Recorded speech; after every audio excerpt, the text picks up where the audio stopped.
Good afternoon, everyone, and thank you so much for joining us for this afternoon's X Camera Talk. My name is Samantha Tai, and I am the Audience Relations and Communication Coordinator here at InterArts Matrix. Before we continue with today's program, I would just like to take a moment to acknowledge that the land from which I speak to you today is the traditional territory of the Haudenosaunee, the Anishinaabe, and the Neutral peoples. The city, now known as Kitchener, exists under the Dish with One Spoon Treaty, which was originally signed by the Six Nations and the Dutch, but throughout history, other nations, including France and England, have also signed on. This treaty is made up of three tenets that characterize our collective responsibility: take only what you need, leave enough for others, and keep the dish clean. As a settler on this land, I am also bound to this treaty, and I recognize that I have not always upheld my treaty duties. I share this with you because whether we are colonizers or have been colonized, it's important that we recognize the impact that colonization has had, because we are all responsible in creating a more just future for everyone. So once again, thank you for joining us this afternoon. For those of you who are a part of our community for the first time today, I just want to give a little background on X Camera and how we got started and why we do what we do.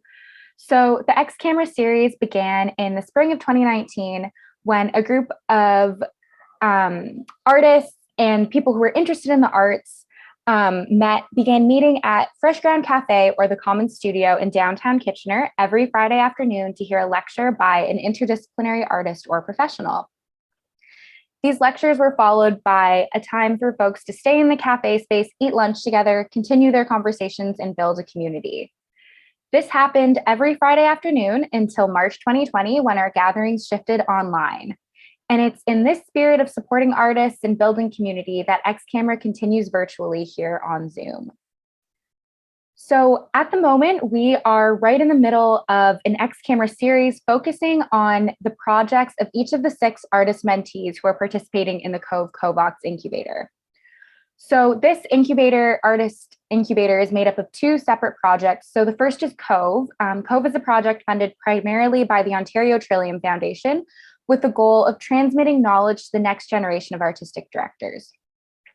COVOX is a project funded by Canada Council for the Arts Digital Strategies Fund and builds on COVE with the goal of experimenting, developing, and sharing knowledge about digital audience engagement with small and medium-sized arts organizations in the Waterloo Region. So InterArts Matrix isn't running this incubator on our own, and our partner organizations include Empty Space, Open Ears Festival, Numis Concerts, Studio D20 Women's Media Art Collective, Naruto Productions, and Idea Exchange. So this mini-series that we are in the middle of, we're so lucky to be joined by Marie LeBlanc Flanagan, who has been hosting each of these talks. Marie works in the playful spaces between people and is especially passionate about building connections and creating community. So without further ado, I will hand it over to you, Marie, to introduce this afternoon's artist. Thank you so much, Sam, and thank you everyone for being here. I'm really excited to introduce you to Viktorija. Viktorija, you can appear yourself if you like. Viktorija Kovac, who is a theater director, puppeteer, and the founding artistic director of Cosmic Fishing Theater, which we'll hear about. And that's an experimental theater company based out of the Waterloo region. Viktorija's artistic practice centers in new creation and directing reimagined adaptations, emphasizing the female artistic voice and serving intercultural and intergenerational audiences. So welcome, Viktorija. Thank you so much. Yeah, so I'm hoping we can start off, just in case people haven't met you before, don't know about your practice. I'd love to start off just kind of giving them some context on your own practice, like where you come from as an artist, as a community member, like where your practice starts from for you. So I actually knew I wanted to do theater as a young person, already by the age of 12. I grew up in the region, essentially. I came to Canada when I was 9 and a half in 1994, and then we quickly relocated from Hamilton to Waterloo. So I was quite inspired by my childhood experience of theater in Belgrade, Serbia, former Yugoslavia, where I was born and where I grew up mainly.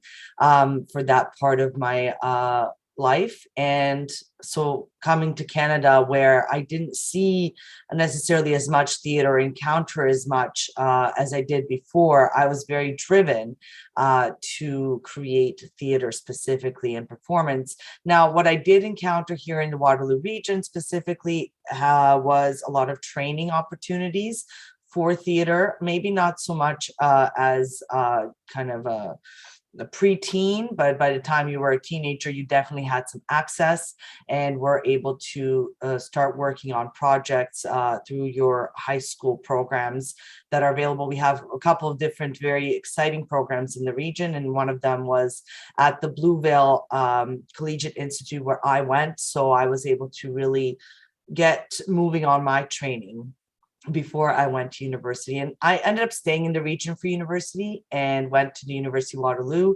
I did a drama and a speech communication degree. Now it's called theater and performance, and also a speech communication. So these used to be a joint program. I think they've separated since, but they work in the same part of the university. And, you know, not a lot of people know that the University of Waterloo has an amazing theater program, and that there's a lot of amazing work that comes out of that program, and a lot of awesome artists, interdisciplinary artists, and fantastic theater makers. So I'm very proud that I've kind of grown in the region, but I came to the region very inspired, if that makes any sense. Now, I didn't answer your question exactly about my practice yet, but I think we're just about to dive into that anyway.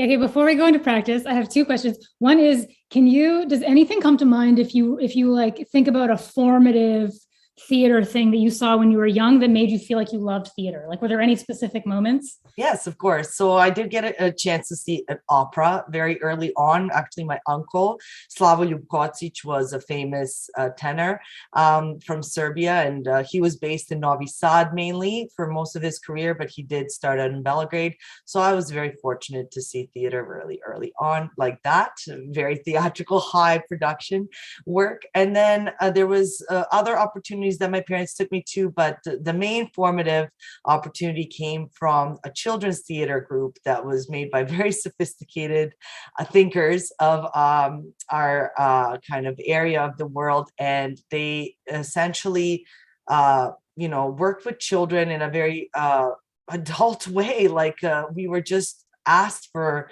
our input as a show would happen, and we would be able to even step on stage and change action in the play. And just this opportunity to participate just blew my mind. So I had pictures when I was younger where everyone's watching and just enjoying themselves, and I'm like I cannot believe at the possibility. And of course, this was around the time I would have been in what's now called probably preschool, but in JK, around that age range. That's 4 or 5. But I was just so inspired that right away we had activities. We had, immersive and participatory activities that I ran with my friends. So I was definitely I found my language very early on. Okay, that's incredible. I don't know how the second question can fit. Like, I was just curious with your degrees that you in school, you went to school, you studied this. What if you could take away like one lesson or like one thing from your degree, something that you learned specifically in school? Is there anything that you learned there about your practice? Yeah, so I was in the way it works in the university, and I don't know if it still works like this now, but it did before, where you would fall into someone's kind of class. There would be kind of a main professor you have a lot of classes with. That's at least how our program worked. And I was learning a lot from Gerrit Hauck, who went on to do amazing things beyond the University of Waterloo, of course, but he definitely trained me to think as a director with dramaturgy first. And I thought that was so wild, because in North America, you encounter a lot of this approach from that stems from playwriting and from acting, and then directing comes kind of as an extension of that. But he really saw what I wanted to do and respected it. So he was just kind enough and generous enough to support me by giving me kind of the thread that I needed to communicate my directing approach. And that was dramaturgy first. So I was actually the first production dramaturg at the University of Waterloo for one of their main stage shows that he directed, Murat Saad. And that was amazing. And then I was also very inspired by Andy Houston, who's still teaching there, who also offered me dramaturgy vocabulary, but in form of performance creation, not just direction. So we talked a lot about what the capacity of dramaturgy engagement aspect of it is for audiences, how they feel when they enter a space that the event has already begun, that there's lots of seeds you can plant before they're watching the actual performance.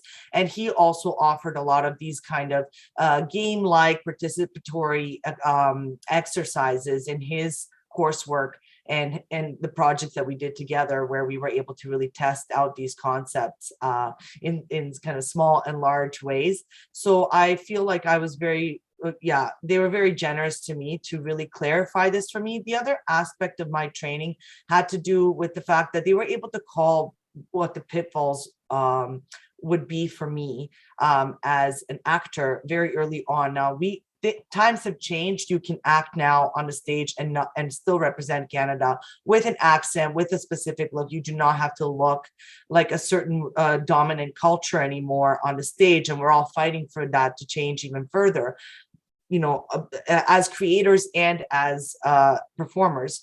But at the time, this would have been a very big challenge that I wasn't going to easily overcome. And I was very fortunate to be kind of led in the direction of directing, because I already demonstrated the capacity and the interest that, yes, I had better chances of continuing to be a theater artist if I was to embrace directing more formally. So I did really specialize in directing while I was doing an undergraduate degree, thanks to the projects that were offered to me. Same in speech communication. I think it was identified fairly early on. So some of the projects I was able to actually cater to my interests. So I was just very lucky that that was pretty clear for me early, and it didn't come so much later, although the curvy journey came later for me anyway. So it's like I didn't avoid all the pitfalls. That's I think that's everyone's experience. Just for I'm sure some people in the audience are not familiar with theater, maybe like even the word dramaturgy is new to them. Can you kind of explain a little bit the context of what that, just for people who are totally new to it, like what dramaturgy first means, what it means? Yeah. Oh, wait, I've lost you. You're muted. Come back. Thank you so much. I would say dramaturgy as a general term, and this is like Googleable, or like this is dictionary based, it's the theory and practice of dramatic composition. It sounds like it's already on the verge of directing, but it's not always so. Dramaturgy can be kind of two different streams of dramaturgy occur. Main ones, one that has a lot to do with the text, so dramaturgical support, like kind of literary management that could be offered to a playwright so that they can cultivate their craft with additional support. And then there's the dramaturgy that is more production based, so there's offers and propositions made by the dramaturg in support of the dramaturgy that the director and the dramaturgical research that the director would have already done and would look to implement. So there's kind of another contribution that can get made.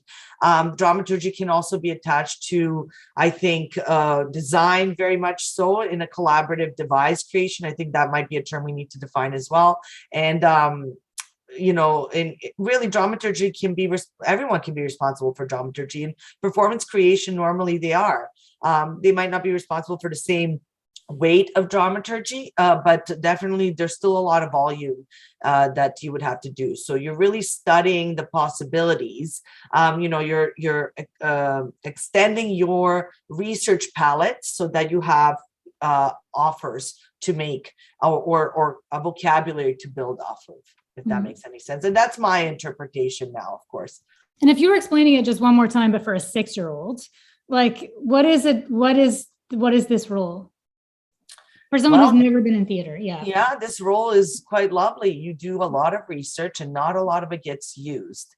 But you hold a lot of information that is there as something that is accessible to both the performers, the designers, the director, anyone who might be invested, because at some point it might be the missing link, and you're there to really offer a lot of knowledge, and you'll know a lot about the play at hand or the themes at hand, and you will also go beyond the the topic. So you will, you'll connect to some threads that no one might have thought of, but it might be like the key to the solution once the project is underway.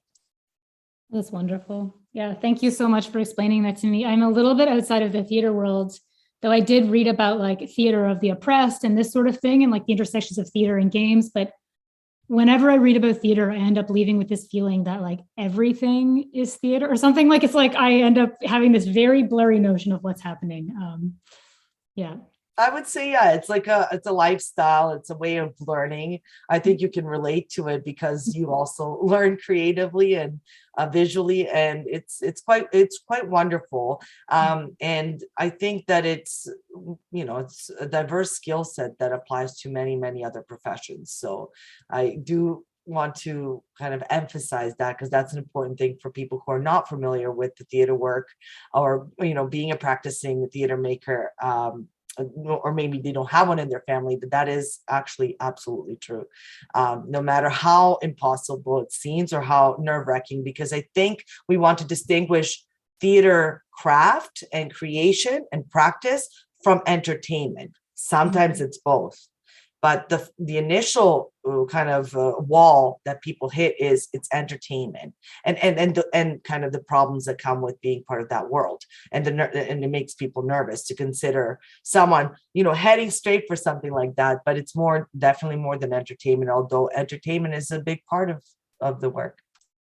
I love this distinction. I've never thought about it that way. So thank you. Yeah, that's incredible. And I feel like it bridges really nicely to like talking more about your practice now. Like this is kind of where you've come from, and now you're here. You're in Kitchener-Waterloo. You're running this theater company and working on a new work. Tell me about where you're at in your practice right now. So I decided to found Cosmic Fishing Theater because I thought it was a necessary entity for being kind of an in-between place for emerging and established artists to experiment and try things out. I know that there's more established organizations like Empty Space and InterArts Matrix who are able to offer a little bit more as in access to funding or access to resources, but still we want a place and a net in between, the pillars, I like to say. So I think that's what Cosmic Fishing Theater is really meant for.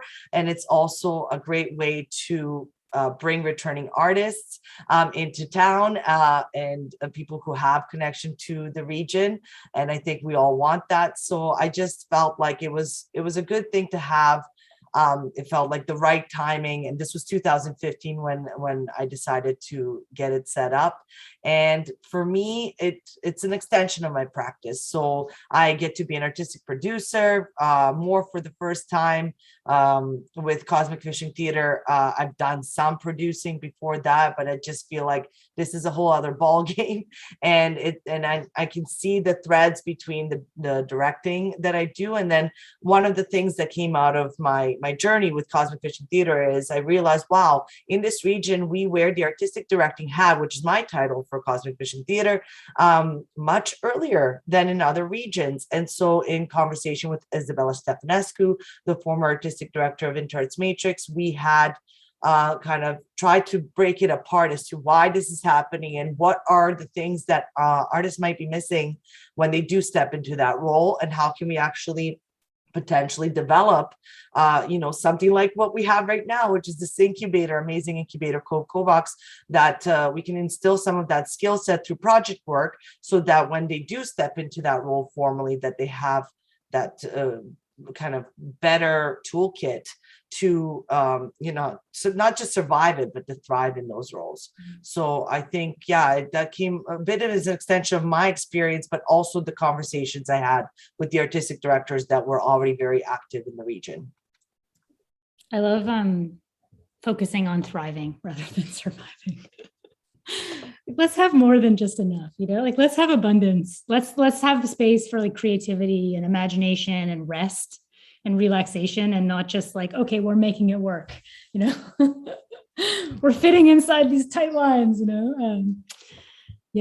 okay, that's wonderful. I feel like there's so much I want to ask you more about that, but I'm going to just kind of carry us onward into the work that you're working on now.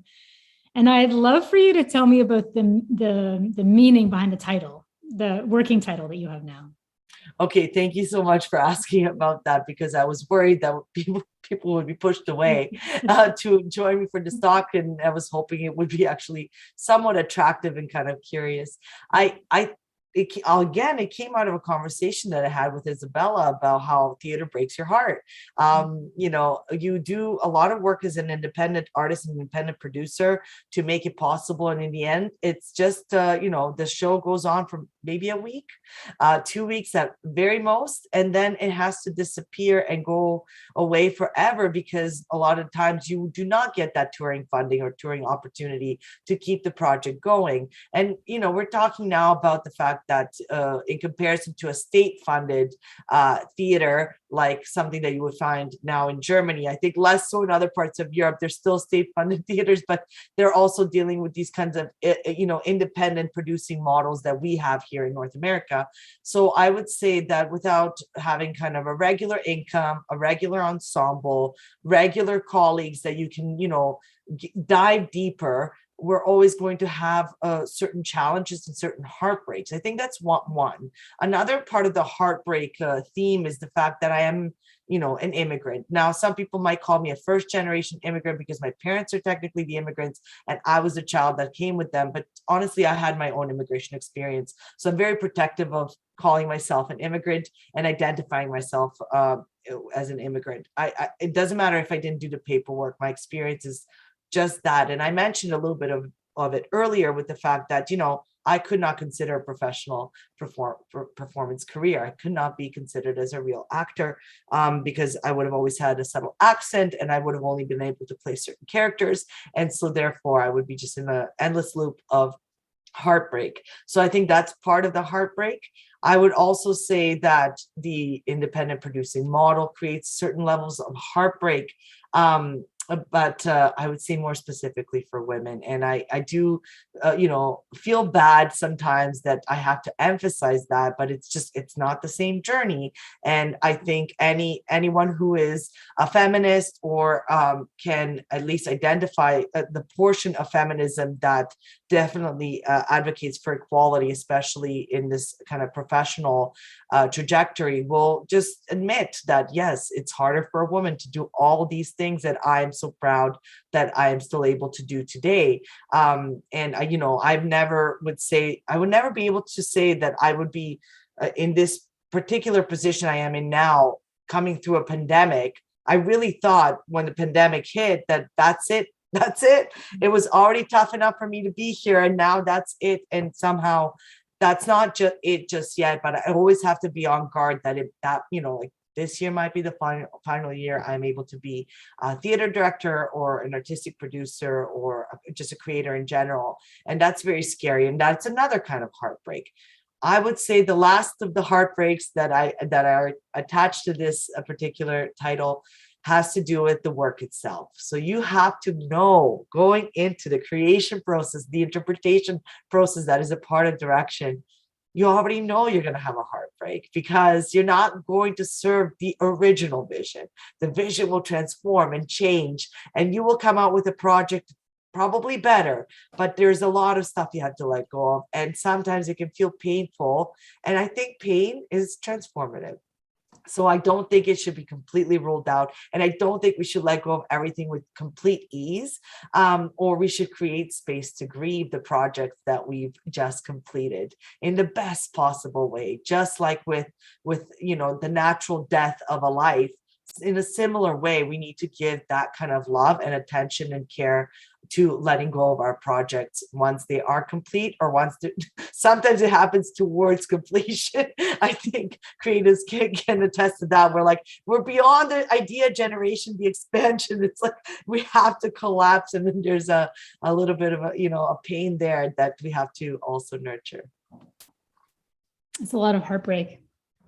It's a lot of heartbreak. But in the best possible way. Like you are going in and I'll use an example of this. Like I like to wear my glasses. I like to look sophisticated and be taken very seriously. But my glasses, of course, have pink inside them. And they're still rose-colored glasses.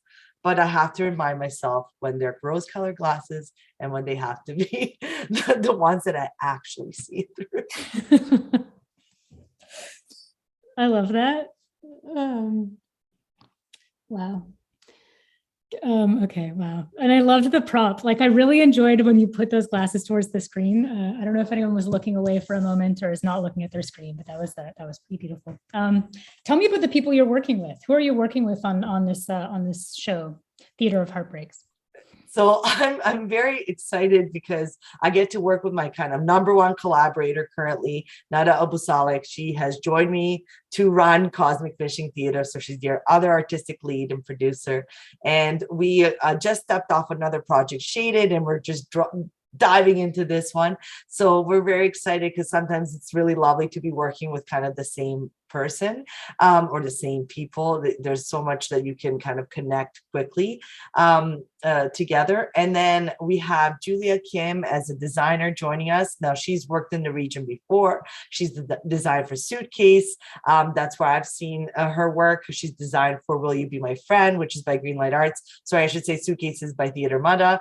And that's an Ahmed Miri play that actually Nada was already a part of as the other actor. And I just love the opportunity to have a designer early in the process. I've never had this benefit before, and I'm getting into, a zone of play that I've been reading about, I've been dreaming about, and I finally get to do it. A lot of times you have to bring in designers so much later in the process, and to actually be able to collaborate and consider visual representation of the world that we're trying to build with this particular project is amazing. And then we have a movement coach joining us, Brad Cook, someone I actually went to university with and have a long-standing relationship with, professional and personal. Of course, he's a great friend. And we've worked on our initial Cosmic Fishing Theater project, which is called King Lear. He was the puppetry director for it while I stage directed that and artistically directed that project. And so he gets to join us in this capacity. And we are actually joined by a lovely musician and performer, Juneyt. Some of you might have seen his work or heard his work. He's a nuevo-flamenco guitarist, and he's joining us as an actor this time. So we are quite thrilled. He does have some acting experience in the past, but we are quite thrilled to put him next to Nada and to explore a script-based piece. And our script-based piece that's inside of Theater Heartbreaks project is actually Constellations by Nick Payne. So this is what we're using as the starting point, the text point for our exploration and adaptation process. So that's the kind of core team. We have some other members joining us that are completely new and fresh faces. And you'll be able to learn more about that when you are in-house with us for invite-only presentation on May 25th at the Registry Theater. And I've had the pleasure of speaking to Nada a bit, and I'm curious, so I just would love to hear about something about Nada that's like quintessentially Nada, that is why you love working with them. So Nada specifically, the thing that Nada has is, first of all, she has great acting chops. So that's what, if you're a director who loves actors like I do, this is always a thrill. But the other part that the other part of our collaboration and our relationship has to do with the fact that we think in similar terms that are related to the visual world or the visual propositions of the performance, the creation. So we've quite enjoyed experimenting and kind of abstracting ideas that could be done much more simply, but we just really enjoy accentuating the world and making it spectacular. So I think that's the other kind of exciting part of working with Nada, that she has this kind of dual capability to be on the inside and the outside of a project, not just as an artistic producer, but as a real whole creator. So I think a lot of people on the project have this. I think Julia Kim has this. I think definitely Brad Cook has this, and Juneyt definitely have this. But Nada's and my relationship has been tested through already 3 solid projects, if not more. I might have lost count. So we're quite proud of our working relationship, and we're excited to see what happens with this next piece.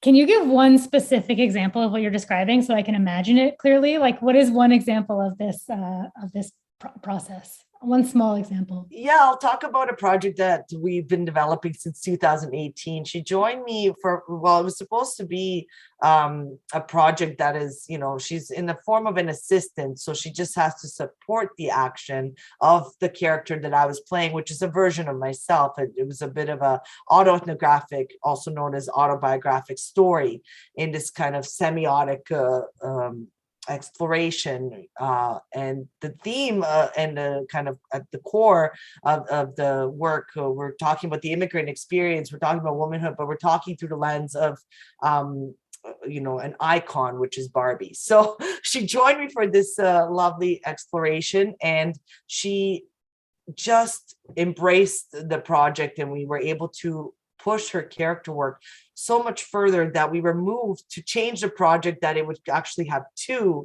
narratives that complement each other or contrast, and we create a much bigger story. But we encountered, we hit a wall. The pandemic hit at the point where we were supposed to move forward with development, and we just hit a wall. And we found our solution when we were invited to present at the Foot conference for the University of Toronto, their theater and performance and program. And we found kind of an access point through the accessories of Barbie to be able to tell her story.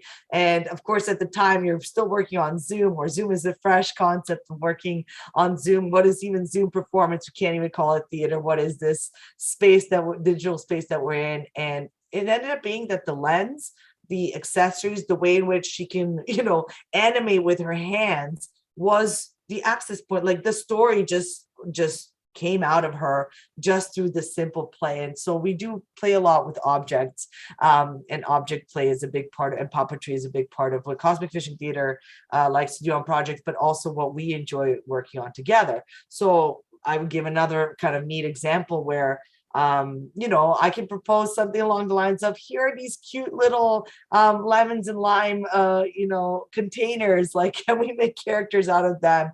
What do they need to be saying right now? Which is one of the ideas that we're exploring. And, and she's in, and she can see it, and she can propose her own version of it. And she always seems to push me to think further when we have this exchange. So she's just a lovely collaborator. Please don't steal her. Oh, wait, no, I'm kidding. Take her. She needs to soar. She needs to fly. Yeah, she seems wonderful. I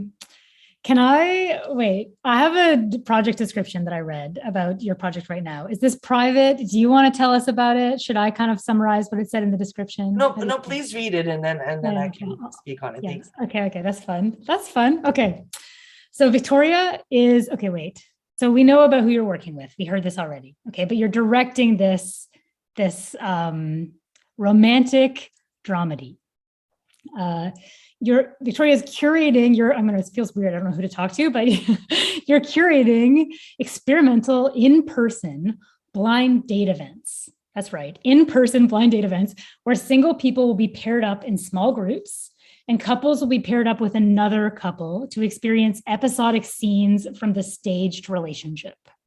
This experimentation will bring people together to explore a unique lens on a theatrical relationship, and to see how these types of artistic encounters can enhance theatrical interpretation for a director. This project hopes to open up intercultural and intergenerational conversations with audiences about contemporary dating, romantic partnerships, and expectations. Yeah, it's a mouthful, I know. But the idea is that we want to extend our experimentation of what we're doing in studio and what we're going to present to our invite-only audience at the registry in May. And we're going to be doing these blind dates are happening in June, in fact. And it's a lab experiment, but I don't want to call it that because it sounds like we're doing a psychology experiment, and that's not it. It's really something more like community engagement or an artistic encounter that is supposed to be reciprocal, so that we have participants coming in, and they're coming into an event. They're coming into a social event. We're asking them for input. So we're going to show them scenes from the play that we're exploring, and they're going to have input, and they're going to offer us propositions, and we're going to try and take them, and we're going to try and implement them on the spot. So what we want to see is, well, is there use of doing work like that in the community for a particular project like this, not necessarily one that has, it has a lot of deep themes, but it doesn't have kind of the initial community engagement kind of theme. We're not talking about poverty, like that's, or we're not going into a particularly marginalized community to try to understand. It's not simply like that. It is about this intercultural and intergenerational response to the work, because the play is originally set in the UK, while we're setting it in Waterloo Region. The actors are usually, extremely Caucasian. These are not Caucasian performers, and they have cultural backgrounds that overlap. Juneyt is Turkish, Nada is Palestinian, Jordanian originally. So we have some overlapping culture, including my own, because, former Yugoslavia, Serbia was under the Ottoman Empire too. There's a lot of overlap. And so we are able to connect things between us. But what we also want to see is how other people from different, lived experiences and cultures connect with the work, and what do they respond to? And if a scene is intimate, what is the intimacy aspect of it that they respond to, or actually reject, and they don't feel it's true, or they don't feel like it resonates? Or if it's less an intimate and more just, like a meet cute, two people coming together, does it feel believable, or does it feel like, no, we need you to do that much more for me to be like, yeah, this resonates with my culture and my experience, or that much less, like tone it down. I would never, like, if someone approached me like that, I would run in the opposite direction. So stuff like that is kind of a lovely experience that we think that we can take a lot away from, but we also feel like we'd be giving generously and allowing people that might have not seen a lot of theater a completely new experience. So we're really hoping people come out for this. Part of these sessions will be at the KPL, and part of them will be at the Idea Exchange. If you follow us at Cosmic Fishing Theater, actually it's at Cosmic Fishing, but if you just look us up under Cosmic Fishing Theater, you should be able to find out more about these June dates and the call for participation. So I really hope people come out, because it's going to be a lot of fun, and the actual propositions, or the ways in which the audience might be able to engage, it's going to be very playful, and we hope very unique.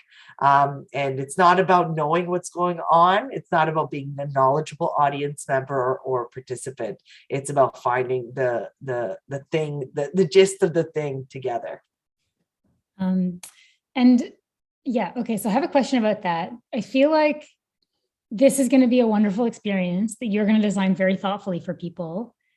How do you help people feel safe enough to come to this? Because it's like, maybe it's scary. They're like, wait, dating? Am I going to have to date people? It's just like, participation is sometimes scary for a lot of people. So how do you create an environment where people feel safe enough to come? Totally. Well, I'm single, and I have to be in the dating world, and I'm not. And to be honest with you, like, I think that if I was offered a unique experience, something that felt a little bit like a mystery event, but you still understood the protocols of the event, and we're not, or I won't even call it protocols, the etiquette of the event, so that you're not overwhelmed. I do think that people would crave to come to something that is not a traditional offering. Like, yes, we can do this at a bowling alley where people might be a little bit more comfortable meeting up, or in a lobby of a Cineplex. But I do think that because we're talking about libraries, that they're going to feel safe going into a library for a social event. So I think we're very considerate about meeting people in the space. And, and if they're not regular library patrons, I think that's okay too, because, maybe we pulled them out of a cafe and they join us at the library, whatever, right? Like, some people might not have ventured far enough in Waterloo Region when they're here. And again, it's intergenerational. We're going to have a variety of different age groups, and we're going to try to pair up people in their age groups when we can, but we're also going to give them a little bit of, something to work off of, where the intergenerational conversation can open up the dialogue a little bit more. I think people who are looking for love and looking to understand love, they're not going to be hesitant to come to this. The same with couples, they've been through a lot. Doesn't matter how wild those relationships are. They've been through a pandemic. They are going through a pandemic, and they're trying to not rekindle, but find the new version of themselves and their relationship. And I think that they would love to be able to be part of essentially a very safe and artistic conversation that doesn't feel like it's a lot of great pressure. It's just playful. That's wonderful. And that brings us to my next question, which is, so in this overarching COVE-COVOX project, one of the things that we have been exploring as a group slowly is this idea of digital audience engagement. We've been exploring, what is it? What does it mean to us? Like, does it matter to us? Like, do we want to do this? Like, to what extent do we want to do it? And I'm curious how you relate to that phrase, digital audience engagement, right now. How do you relate to it? So I think I'm really glad that I was able to define my version of dramaturgy earlier, because that is the way I relate to it.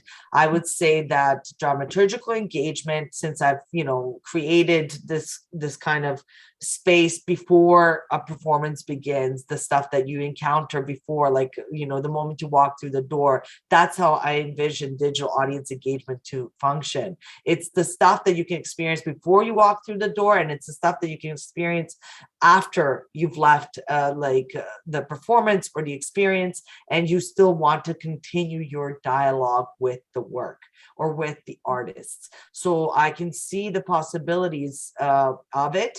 I think in execution, I think it could potentially be challenging when it's not managed by either a single person or a couple of people consistently, because in this kind of overpopulated, hyper engaged social media world and the lives that we live on those platforms, we want immediate response a lot of the time. We the connection has to be that same day. The next day already feels like long ways away, like another lifetime. And so this is a part of the challenging aspect to it, of how immediate it is.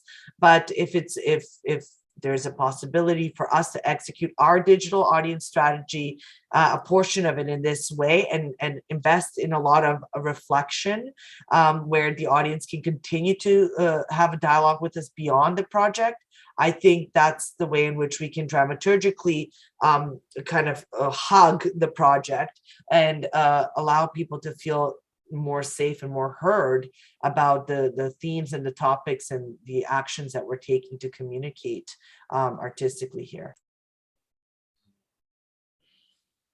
Is there a difference for you between like audience engagement and something like is participatory theater, for example, is that audiencing? Is that just audience? Are those the same? Are those synonymous? I've had this conversation with a variety of artists. It's very difficult because immersive theater was the first thing we were trying to understand. And participatory theater we wanted to understand it, is it part of immersive theater? Is it not part of, is it its own thing? Like, we have a lot of overlap in definitions.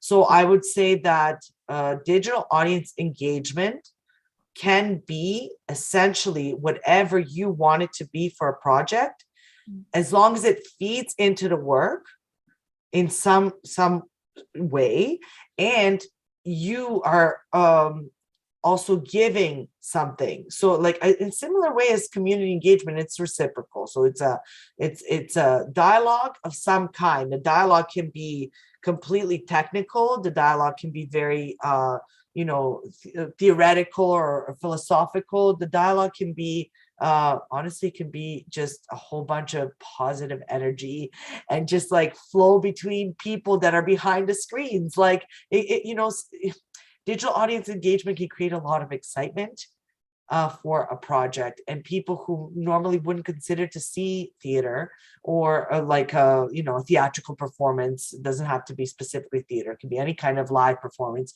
that they wouldn't consider necessarily. It's not something that they normally do. This could be a way in which to draw them in or to make it feel more relevant. Now, we're getting into a domain of conversation that has to do with also what happens when they enter the space with you. It can be an outdoor space, it can be indoor, but when they enter the space of the performance, when we take away the devices, what happens with their connection at that point? Or when we're doing digital audience engagement, are we also succumbing to the pressures of letting them keep their devices on them while they're exploring and with us?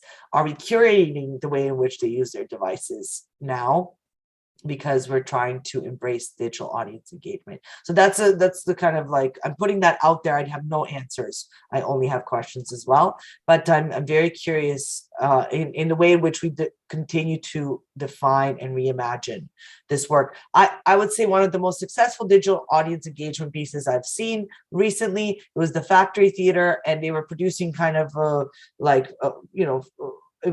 I think it was 4 playwrights, and they were from their home doing a performance over Zoom. But the digital audience engagement piece had to do with the way in which they were photographed and the way in which you gained access to each piece before you joined them. And of course, it didn't look like, it wasn't production quality of the image, but the image itself, the photograph, the way it was stylized, and the way in which you can learn about the project, I thought that was very sophisticated and very just well done, and it was simple. And sometimes digital audience engagement should be simple. Yeah, I feel like there's like some fuzziness around the word digital itself, even, like, what is that? It's like I feel like digital is like digits, like counting. And then I think about like digital versus analog. I mean, yeah, I don't know what makes something necessarily digital. And I'm like someone who works a lot with different technologies a lot of the time, and I don't know. Like, it doesn't necessarily mean a phone, like as a projector, digital audience engagement, because it is using digital signals. If it's like an old projector that's just plugged into the wall and you're using food coloring, I don't know, maybe that's less digital. But yeah, I don't know. I love the way that you can explore the engagement part of that. And I love the way that you talked about taking something in from the audience and also giving something back, and that being a dialogue that between you and the audience, or like whoever's on this side and the audience, which always, like, this is why it's so hard for me to even think about anything ever, because why are you not an audience? Do you know what I mean? Like, Yeah. You are an audience. The director is the first audience, or the dramaturg sometimes is the first audience for a show. I would say that you are right about this idea of is projection, or this digital work, that art that we're creating a lot of times, whether it's staging it in one way or another, installation form or performance. I would say that you are right about the engagement part. Like, when does the engagement actually begin and where does it end? Or is it continuous, and that's why it feels more true? If it is, in a sense, of a projector and then the audience encountering it and engaging with it. So I don't know if that was very clear, but that was what I wanted to respond to it. Yeah. Okay, well, I should open up the floor. If anyone has questions, you can, wait, Sam knows the rules to this. It's like, you put up your hand and then you'll get put on the stage, or you can write a question in the chat. Oh yes, Sam has very conveniently written the instructions in the chat. So if you'd like to join in, you can come in. You can ask Viktorija a question, or you can write it in the chat, and I'll read it out loud for you. But yeah, while we're waiting for the questions, while we're waiting for these questions to come in, is there anything, like, I have more questions, Viktorija, but is there anything you really wanted to talk about related to this project and where you're at right now that I haven't asked you about? Not necessarily about the project that I'm working on, more about how COVE-COVOX is trying to serve this relationship between mentors and mentees, and what are the benefits of an incubator like this in those terms, and maybe what's necessary for this incubator to come back and to continue. I would like to be able to talk about that, but I'm more than happy to talk about that with the rest of our guests. No, please. I mean, while we're waiting to see if someone wants to jump up, please do tell me. I'm so curious what it's been like for you, and like what you're thinking about. I would say that mentorship is still this like term that really needs clear definition. We have natural mentorship relationships that get formed in the artistic community because it's not a necessity a lot of the times. On the regional front, you have so much time with certain people, and no matter the proximity, you might still not have a lot of time with other people you might benefit a little bit more from because, you know, they're busy or they have like way too many projects on the go or their lives are complicated. You know, sometimes it's that as well. And so you could be in a scenario where the mentorship piece and that should be a part of the project or could be a part of the project more is not as prevalent. And then you have to find a way to reframe it for yourself and for the mentorship relationship so that it does feel like it's still going. And then also be reminded of yourself, remind yourself of the mentorship that came before the moment the project was on the schedule. So I think there's a lot of informal mentorship that happens. And then I think what we're trying to do in the region is formalize it more. There's funding for it, and there's possibilities that can come out of that time that you formalize relationships out of, and that can really build people's skill set. And I think one of the things that has come out of this incubator is the definition of how much learning happens on both ends. I'm not sure always when it is this idea is the most useful. And I do think that mentorship goes in like all directions. So like there's a lot of mentorship that happens, you know, between Nada and myself, and it's Nada mentoring me through a moment or through an entire scenario. It's not, you know, like I don't think it's not directional. It's not even like, you know, a hierarchy always. It could be flat, but I do wonder about the piece about the learning. So if the mentor is learning at the same time as the mentee is learning, at what point can the mentor's learning outweigh the mentee's learning and actually potentially cripple them? I mean, I'm not saying this is happening, but this is the risk we take when we go into mentorship relationships. At what point can that happen? Because essentially, usually, the mentor has more access to resources. So this isn't a regional kind of problem area. This could be like defined anywhere. This could happen to anybody, anywhere. But I'm curious from a regional perspective, in a tech-driven community, where that could be like the crippling effect could be much greater potentially, the risk of that being a debilitating moment instead of it being the moment where you gain greater access.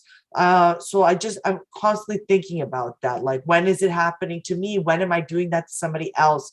When can we have the open conversation about that, and how to structure it in a way that it's an emotional journey. Like no one's in it without the emotions, but how can we structure it in a timely way so that the project is protected or the work is protected while the relationship is changing and growing and deepening.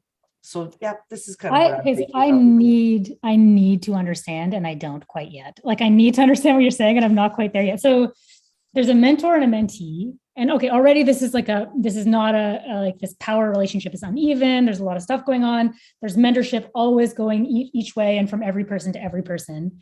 And you're saying that there's a possibility of something that happens where the mentor is like maybe like extracting more from the mentee. Well, is able to extract more. They're in a more privileged position. So they're not maybe doing it in a calculated way, but it's happening because it's an important thing for them as well. Like we're talking about capacity. We're talking about organizational capacity. We're talking about leadership capacity. And they're able to potentially implement the conversation that you're having faster than you can ever, you know? And so I think this isn't about ownership of ideas. That's not what I'm talking about. I'm just talking about pure implementation. Here's a great opportunity for something to be unpacked. It's getting unpacked in this, you know, over coffee, over tea, over, you know, a lovely sunshine, sunny day walk. But I, as a mentee, or I as a mentor, have a different position on the matter. And so I can either take it right away and do something with it, or I am actually at a standstill and I actually need the support of the mentor to take it all the way, in a way. And so when we're at that point, and that point happens to everybody all the time, maybe they're aware of it, maybe they're not. Sometimes it's a gut feeling, that you didn't process it, but like you can feel it in your gut that something was off, and you need to figure out quickly how to kind of get it back on track, so that, because no one's trying to trip anybody. I don't think that's what we're talking about. We're talking about finding better ways to mentor each other across the planes that we work in, and then also just be like kind of more mindful of the fact that when you do have more access to resources, and resources I don't mean money, could be like literally people that you can either offer those resources, hold space for the resources to line up for the artist, which is something that Pam Patel likes to use as a definition of the way in which she likes to mentor. Something that when I mean Pam Patel from Empty Space, but she's one of the mentors on this project, and I think that this is the kind of stuff that we want to just get better at communicating about with each other while we're in the mentorship relationship, and not be scared of asking for what you need, or identifying for what you don't actually have, because we don't want to go from a scarcity place. We want to go from the growth mindset, right? So I think, that's what I'm trying to figure out, and what is the way in which we can communicate and have an interpersonal relationship and still create access, like for the person who has less, or for the person who has the idea but simply does not have the position to do it right now. Because I think with the granting cycles and the funding models that feed our industry and feed the work, there's a lot of delay that happens. And I know now I'm talking about producing, but there's such a great delay, so that the mentor sometimes has much greater power over the mentee than they can ever envision, because of the delays. So, a lot of mentors end up also helping out with the producing side of the work, and not simply the artistic stuff, because it's just necessary. It's just as important. I would love so much to have just exclusively a conversation about this. I feel like there's we could talk so much about mentorship. I'm very curious. I'm very curious to hear more of your thoughts. I've mentored a lot, and I've struggled a lot with mentorship. I know how to hold space for someone, but what I don't know how to do is there's some point where I hold space for them. If they have questions, I help them. I offer, I'm hey, do you want me to make a meeting and we'll work on this together? But I don't know how to help them if there isn't a spark for them to start. You know what I mean? If they don't have a spark there, if they're just kind of, I don't know any non-violent way to start them. I don't know any way that feels good. All the ways that I know to start someone up, it's not necessarily violent, but it feels aggressive, I relate to that. Yeah. I relate to that. I feel like that I've done that as well, where I tried to push them beyond the point where they might be ready to chew on the meal. I think sometimes this foresight that you could have as a mentor can be extremely helpful. The thing you need to remember is that they're not going to use it on a schedule that you might envision that they're going to use it. But just remember that you've planted a seed. Doesn't matter when they use it. I think we're talking also about holding power, over people with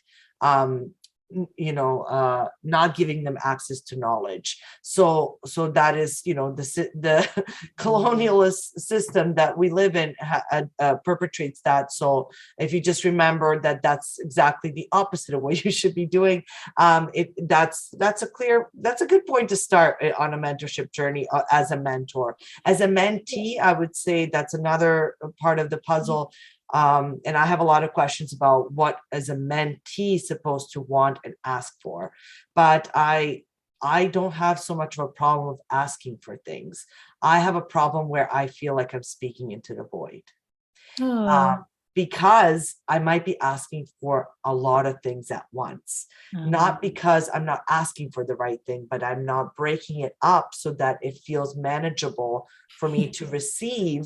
Okay. And I think we've had this encounter over email where I have like 50 things for you and you're like, okay, just break it down one more time for me so that I can actually know like what steps I need to take so I can meet you with that. So I think that's an important piece. Like, you know, how do you parse the ask as well for as a mentee, and be patient.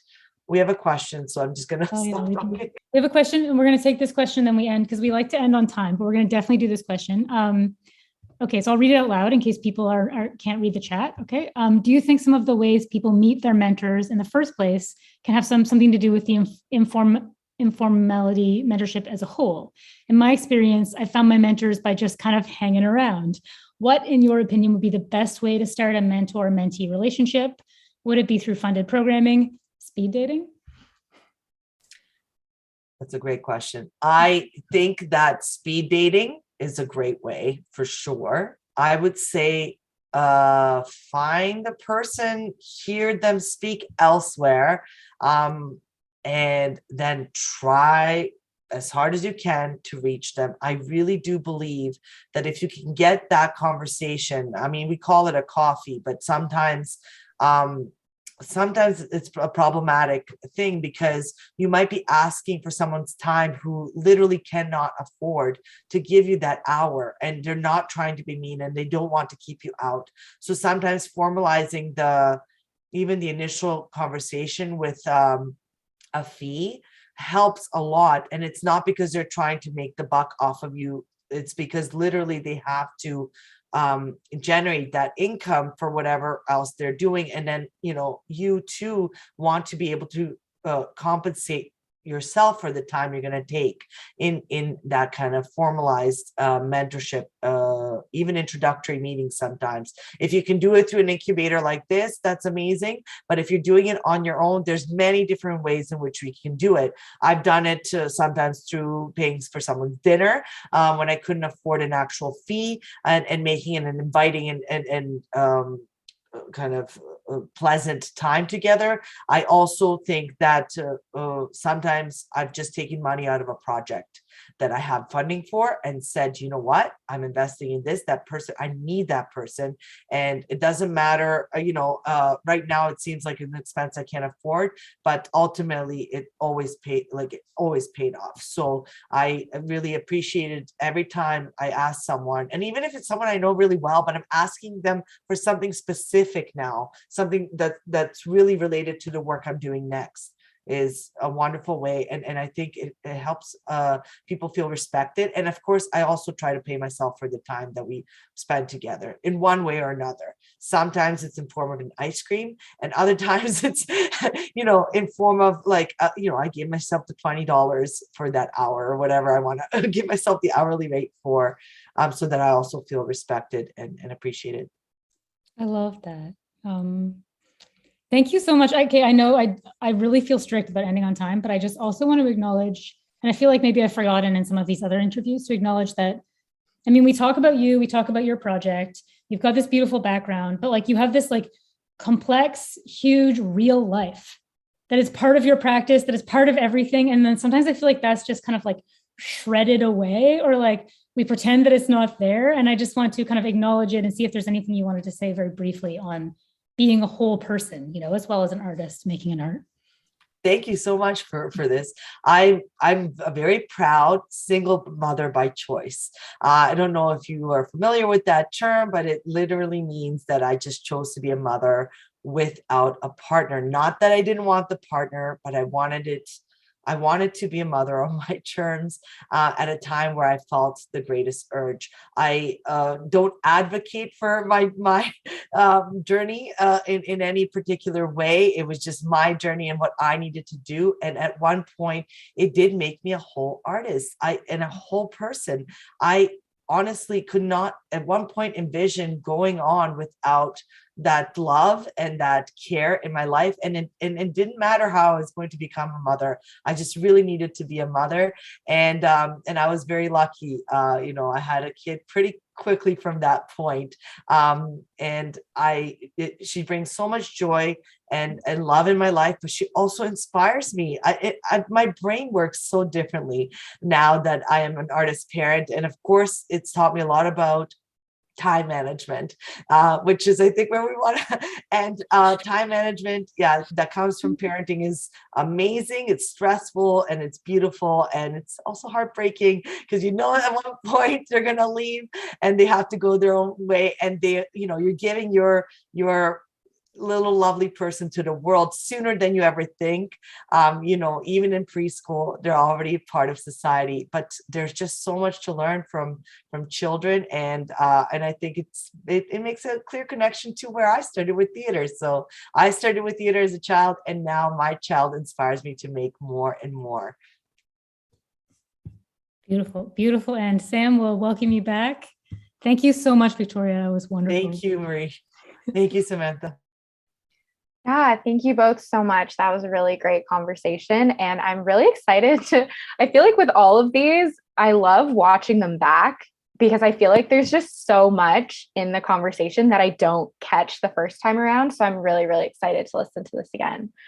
But yeah, thank you so much, everyone, for joining us this afternoon. Sorry that we're a little bit over time today.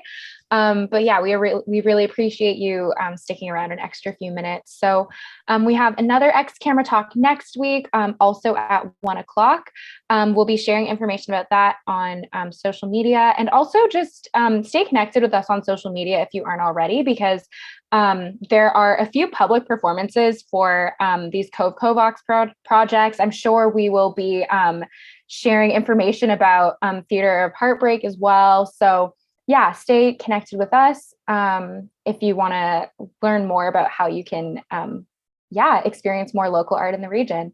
So thank you so much, everyone. Have a great afternoon. Bye.